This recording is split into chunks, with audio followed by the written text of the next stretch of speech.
Hey, Grace College of Divinity students. My name is Kenneth Finard, lead pastor here at Grace Church.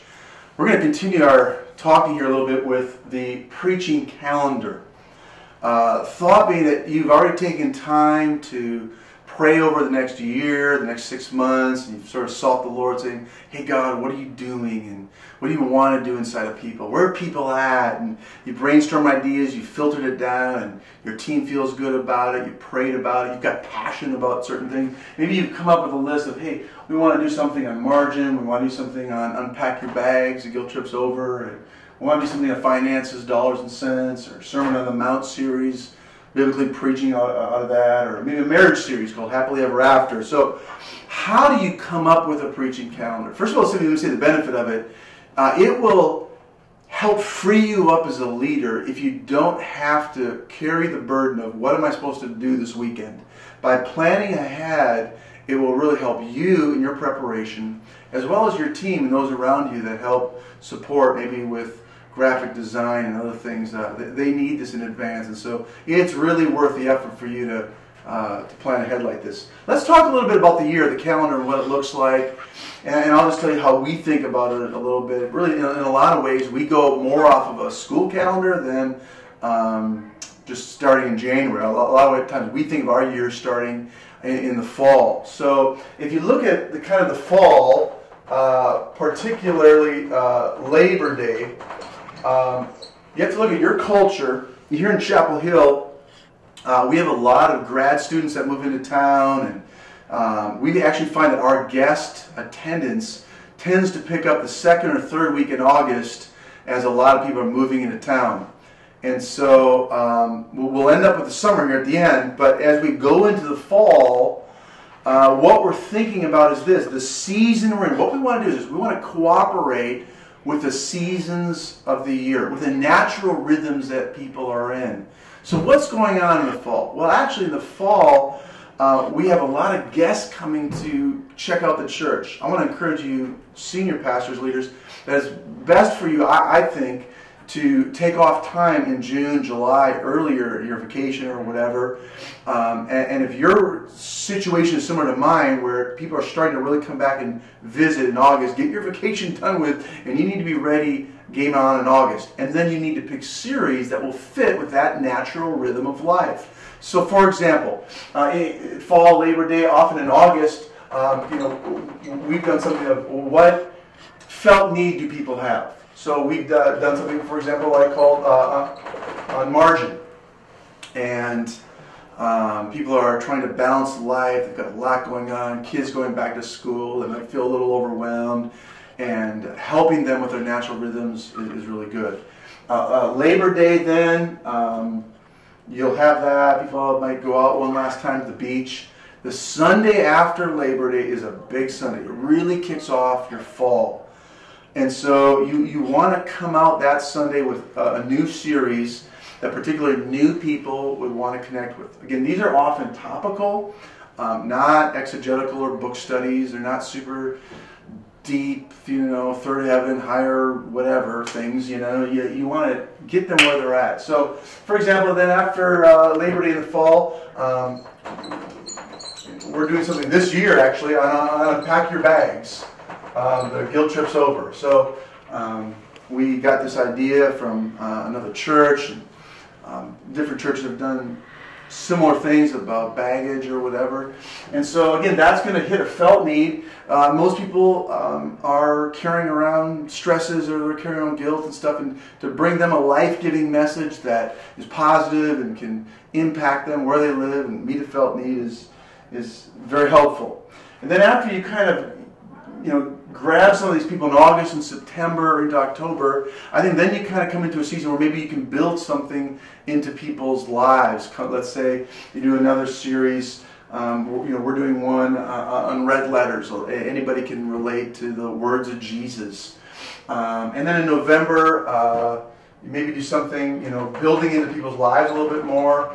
We'll do a financial series, dollars and cents. Then we'll be turning the corner and coming up into Thanksgiving and the holiday season. And again, you may be picking a holiday topical series that really connects with stress. Family relationships are good at that time of the year. A lot of people are stressed out over family relationships. There's more, medications people take. They're just stressed at the holiday season. So to be able to minister and pastor them in that place.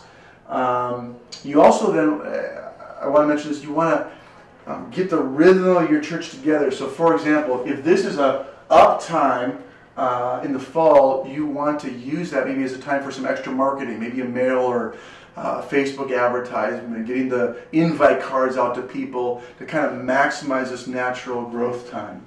Then as you turn into the new season, you have a new year, January kicks off, and January, people are asking, how can I make my life better? What New Year's resolutions can I make? And, how can I, get better at whatever?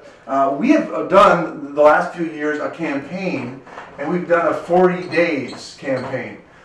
40 Days of Destiny. Last year, we did 40 Days in the Word.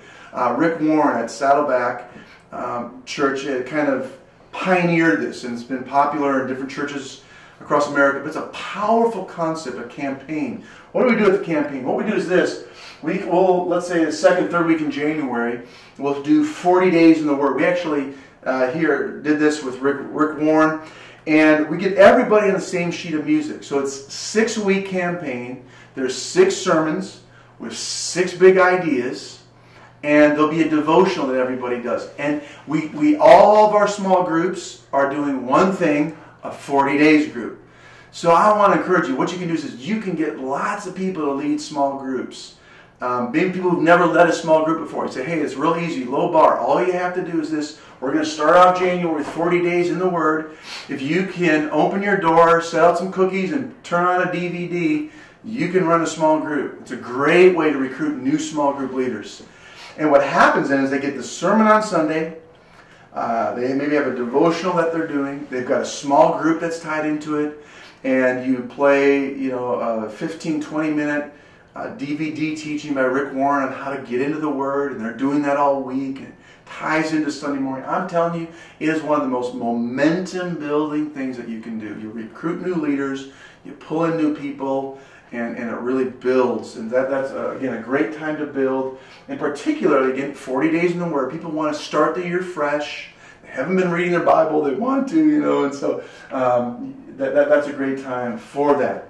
Again, in the winter, you might do a sermon series based on the book of Philippians. It might be 4 weeks on, how to, live at peace or whatever. And just around the corner, of course, on that calendar is Easter. Easter is the Super Bowl Sunday of Christianity. Easter is when we kill it. Nobody gets Easter off. It's game on for you, for your leaders. Don't take the week off before. You're building up. You want to do something great for Easter. Again, you want to maximize it, right? So with your advertising and marketing, getting the word out, invite cards and whatever, you want to build up and do something well on Easter. In planning these series, I want to encourage you to feel free to use ideas that others have.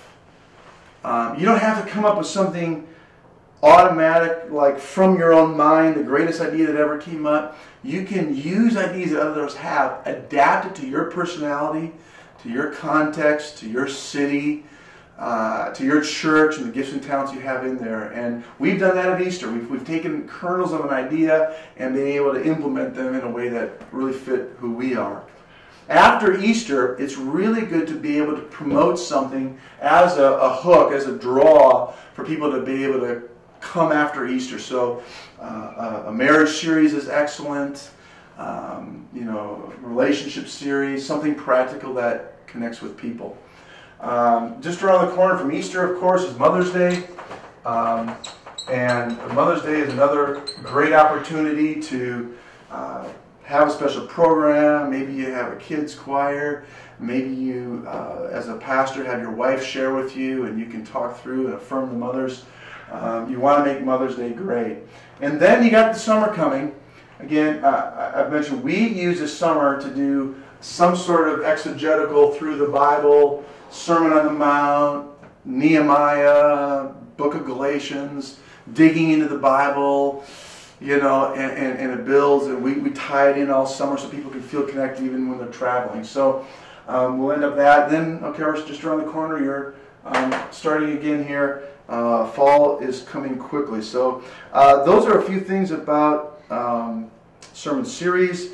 You may ask too a little bit about, well, what about standalone sermons? And I think it's fine or really healthy too. You might just take one Sunday between sermon series where you have a standalone. Maybe you start off the year with sort of a state of the church vision standalone sermon.